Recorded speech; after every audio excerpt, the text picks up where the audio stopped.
Sure, why don't you start now, Michael, just so everyone knows, this is the third reading of the Belterra rezoning application.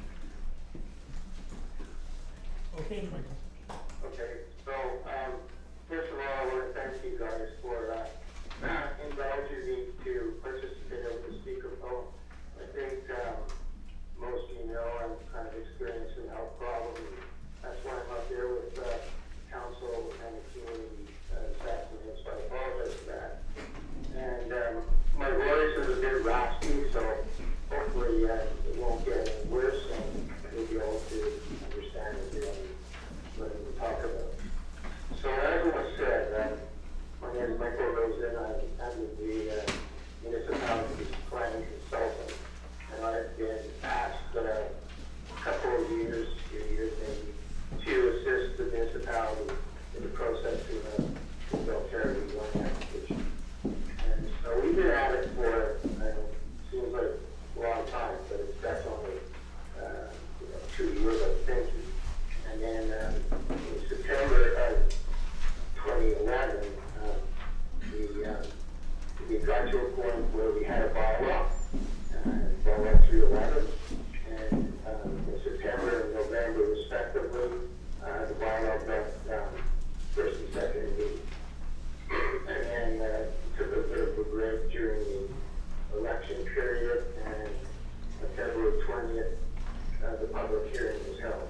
And I think most people know that councils can't pass these kinds of bylaws without holding a public hearing. And then, so that was held on February 20th. And then today is the opportunity for council to consider the third reading of the bylaw. And of course, after today, depending on the council decides, there's one more reading to go before the bylaw gets formally adopted. So what I'm going to do this afternoon is briefly, and hold me to that please, Mr. Chair, briefly summarize the report I wrote, because there's supposed to be a staff report written after the public hearing and before third reading for council to review in order to deliberate over whether it wants to give the bylaw third reading. So I'm going to briefly summarize that report, and then I'm going to turn it back to you, Mr. Mayor. And then just a reminder for council members and people in the audience that there are no opportunities if we're going to keep this process legally sound. There are no opportunities for anyone to participate in discussion on the bylaw, either the council and staff. So you can't accept any more input from people in the audience. Opinions, questions, that's all done. That's what the public hearing is for. So this is really, it's your guys' game now. And at the end of today, as you'll see from my recommendations, some action will come out of today. So just to summarize the report, I'm going to try and do this really quickly because it's quite a hefty report. There's a lot of stuff that it covers. But the best way of me summarizing it would be to alert you to the fact there's 5 attachments to my report and 5 appendices. And the first one is just the minutes from the hearing. And I don't know if you've already dealt with the minutes, but that's just the minutes and what transpired at the public hearing on the 20th. The second appendix, which is D, is as best as we were able to pull together a listing out all the submissions that were made at the public hearing. Either before the public hearing, at the public hearing, verbal and otherwise. And I created a chart that tried to summarize all the various opinions and issues people raised. And just to remind you, things like people raised issues about loss of privacy, traffic, just planning for future infrastructure. What does this do to our density controls, and is the overall density in the island going to increase? How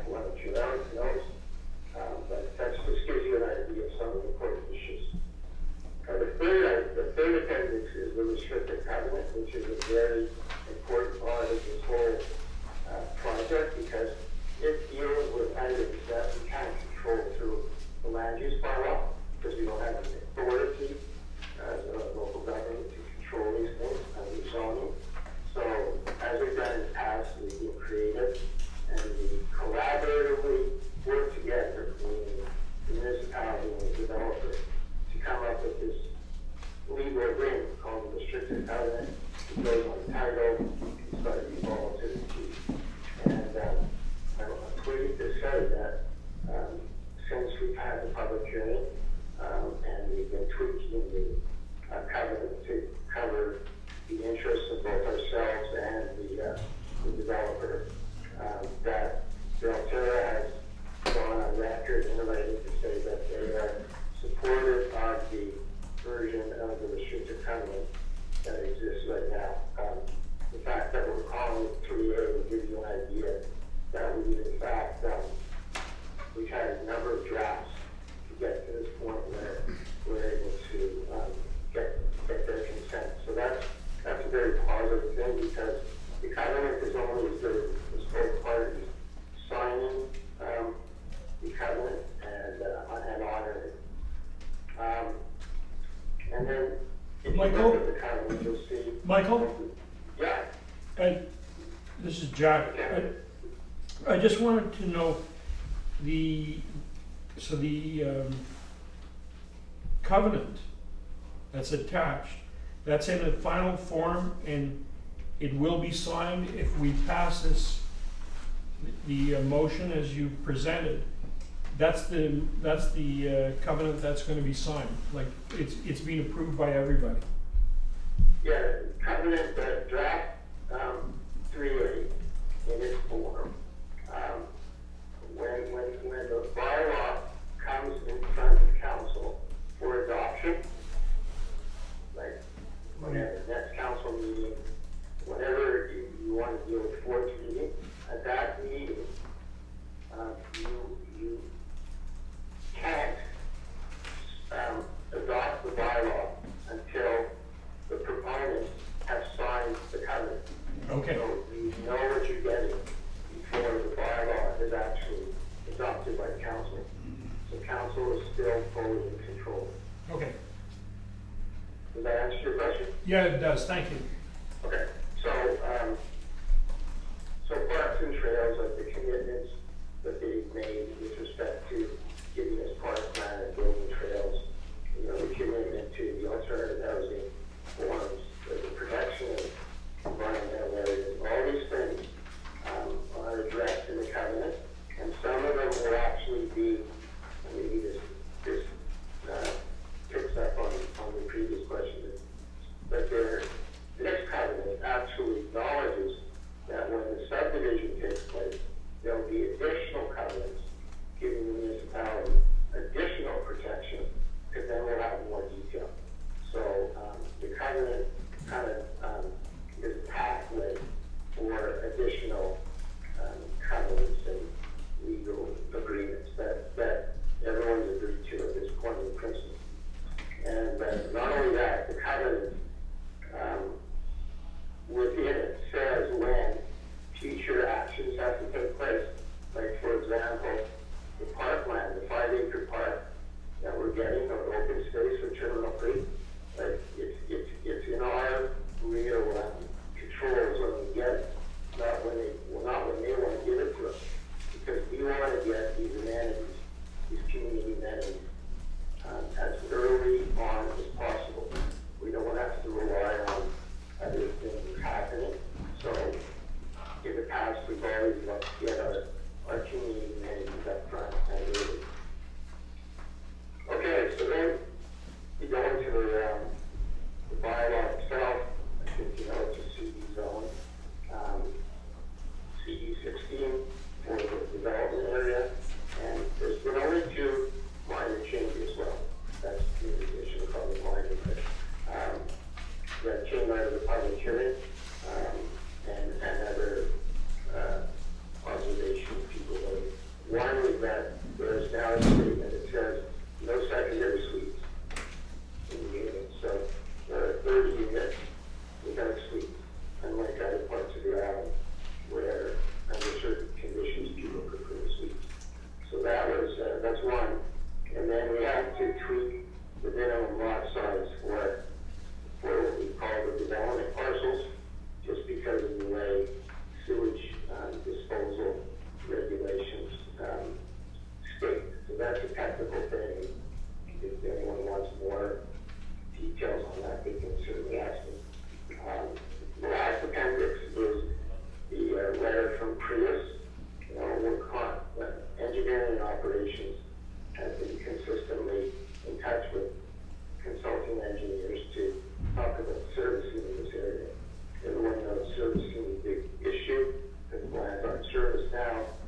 individual or someone else, over, if you guys want to read it.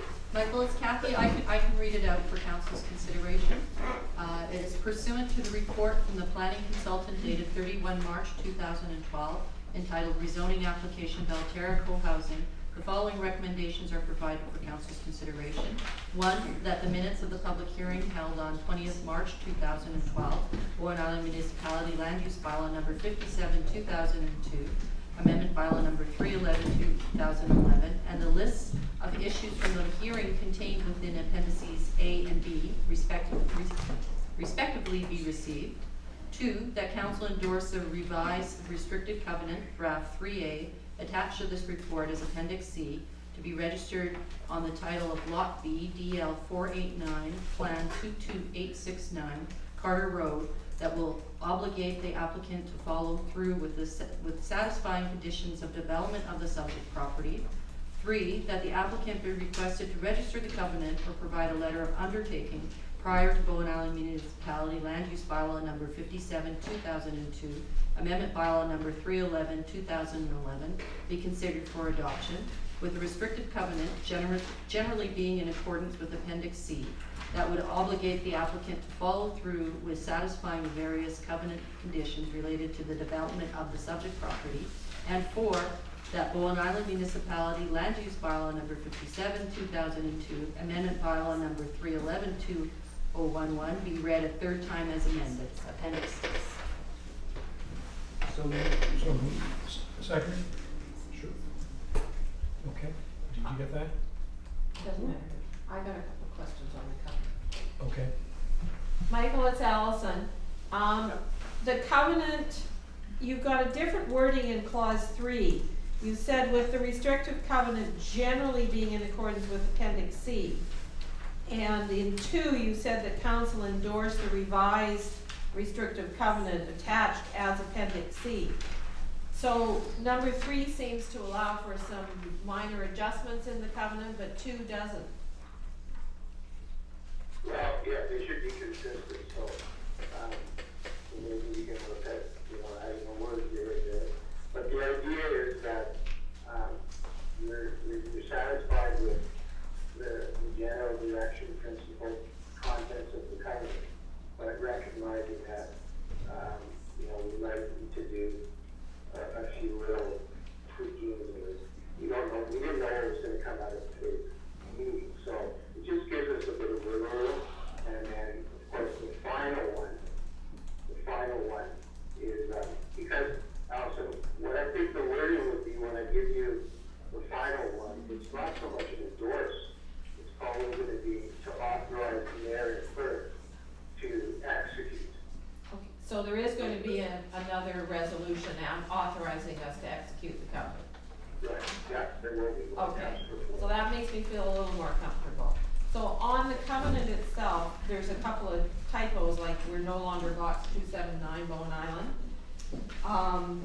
And I'm a little concerned about whether the wording in clause 3C for Charlie about the housing agreement is actually reflecting that the housing agreement covenant that's already been drafted and approved by the municipality a couple of years ago is the covenant, is the agreement that's going to go on title. It's not clear to me that that's that agreement, so I want to know that it accommodates that one. Yeah, well, without knowing the ins and outs of the agreement, I would say that, first of all, that's why we have this tweaking opportunity. We need to fix the wording a little bit. And remember, this covenant is going to live on the land, and so you have to almost read it as if things will change. Yeah. Because that covenant might be there forever. And so will it make sense as it's written now, or does it need to be fine-tuned so that it will continue to make sense like 5 years from now? Okay, so the next question has to do with, in D, the second paragraph, that the project complies with the Snud Cove design guidelines. Yeah. And I actually was thumbing through the pages of the SNUD Code design guidelines. And one of the clauses that's in there right at the very end is that all the surfaces will be paved. And I know in other rezonings, we've always wanted pervious surfaces. 2.4, proposed parking surfaces shall be asphalt or better on an approved base. So I'm wondering if we wanna tone that paragraph down slightly so that we don't have to have asphalt on the parking surfaces, that we could have pervious ones. Yeah, I mean, I could look at that, but, remember, there's a couple of things. First of all, those, guidelines, well, they're guidelines, and I haven't been involved too much with development in the code itself to know, how they're working or not. Clearly, we want to have permeable surfaces, but they are guidelines, and on top of that, we don't even have to our,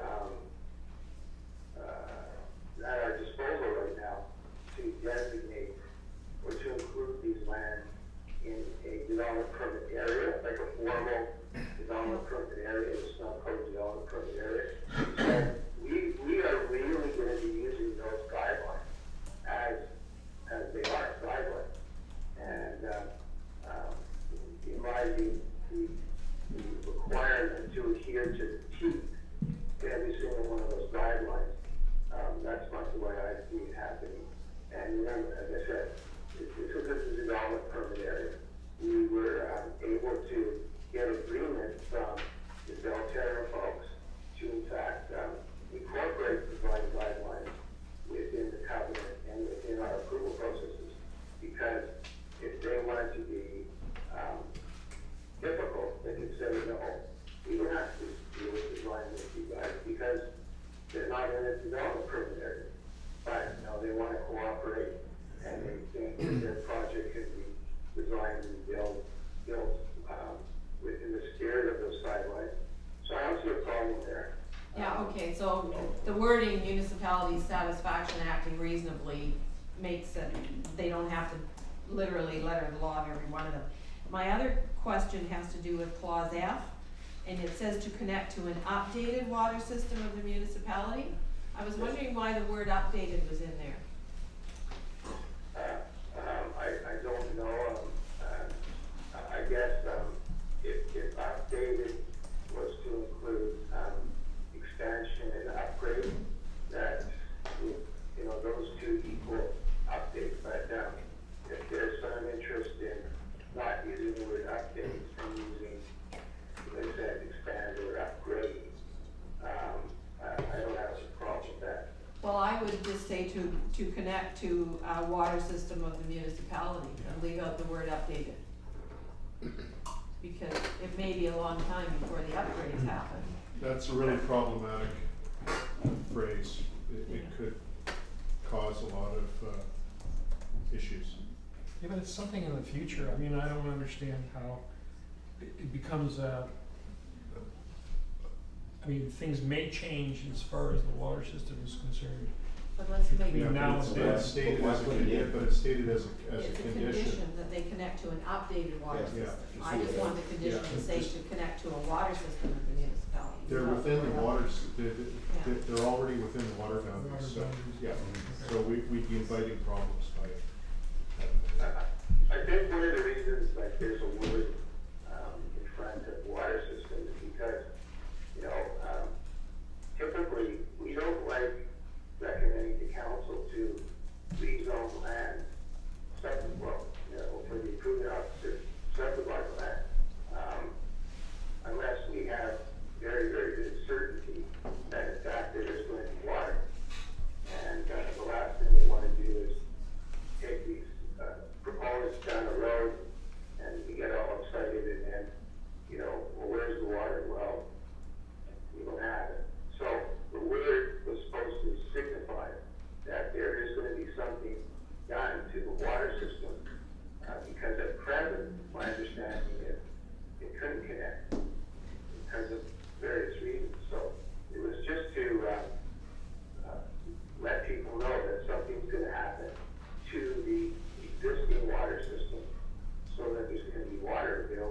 project. How about calling it expanded water system rather than updated or? Yeah, so can we leave it at this point, given that we can have some wiggling in, of the wording of the covenant, that, that word updated has to be looked at in light of the plans for Cove Bay water? Well, I would prefer that council be very specific if they can, again, so that when we make the changes, we're not guessing. We know that, okay, that's what the council agreed to, and you'll see the revised covenant when the bylaw comes forward for three. Otherwise, you know, I'm gonna have to sit down with a whole bunch of people and say, okay, what word are we gonna use? What would the council really mean it? So clearer you are to me, to us, better it is in terms of getting this thing done, when it comes to 14. Well, updated means that it could be changed and So just take the word out. I think we should just take the word updated out.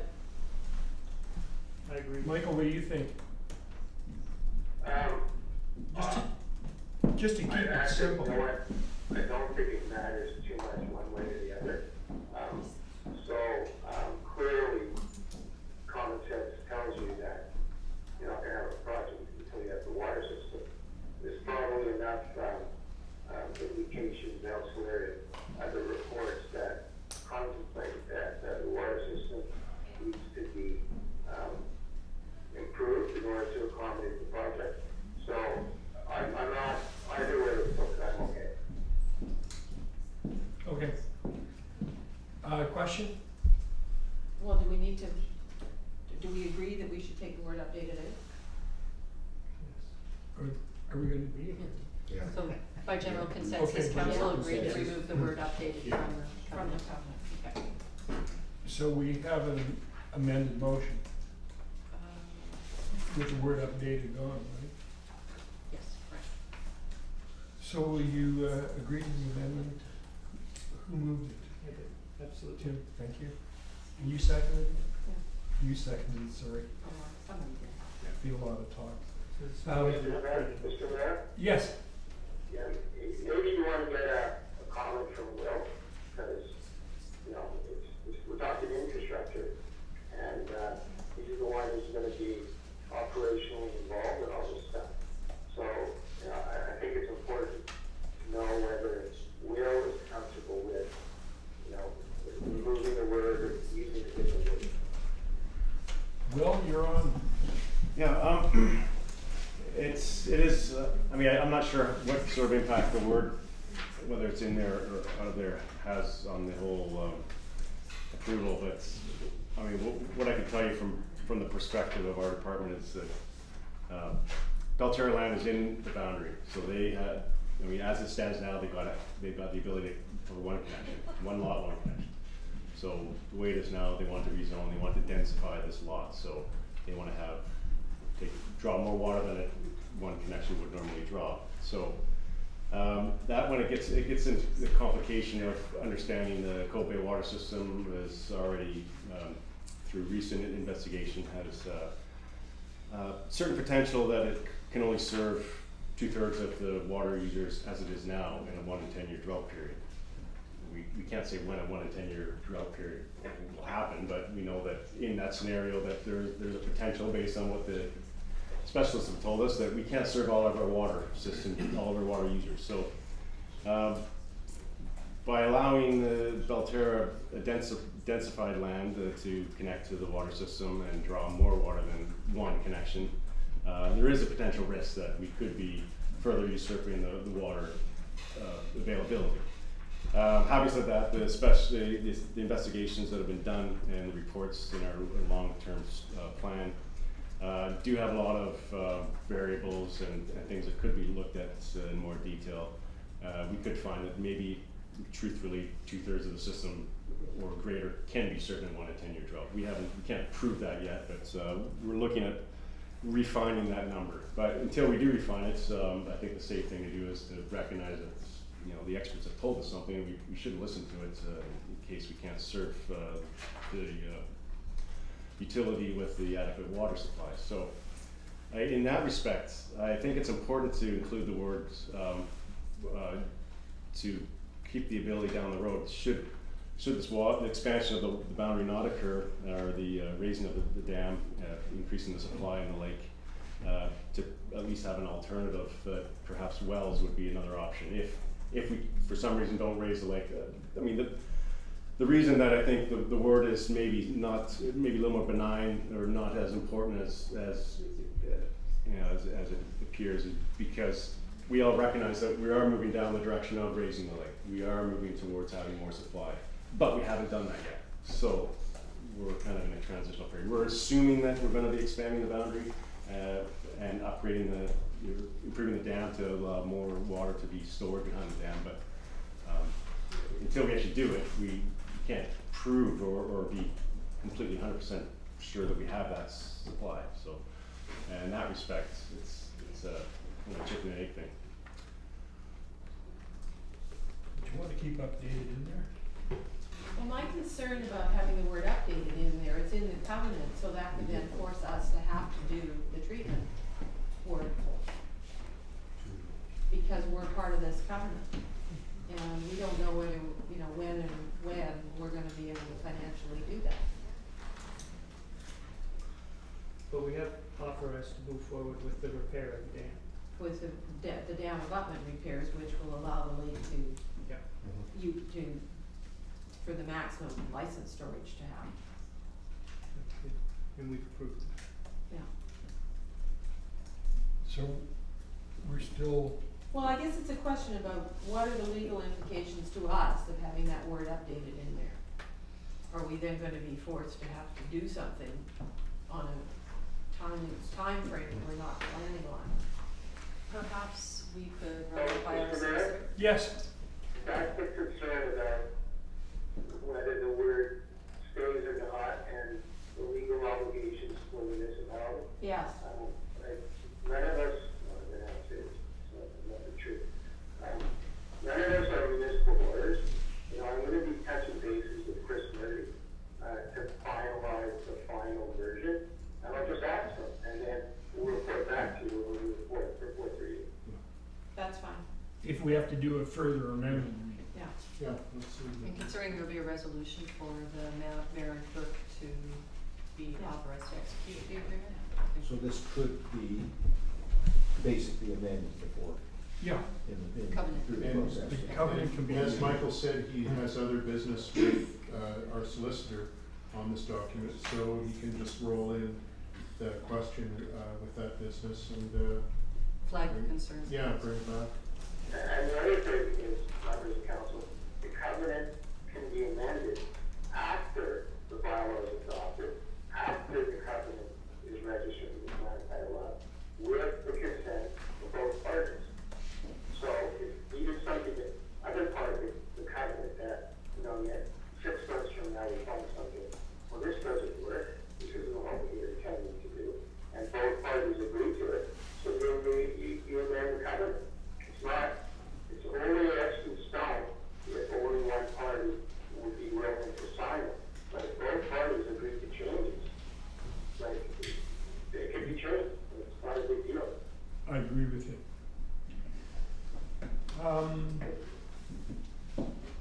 So we're gonna I leave it, can't hear whoever's we'll leave talking. it the way it is. Yeah. And we flagged the questions. We flagged the question, so everybody's satisfied? Can I call the vote? All those in favor? Thank you. Thank you, Michael. Thank you, Michael. Thank you, Michael. Okay, we're done? Yeah. Take care of yourself, Michael. You've got to read a third time. Okay.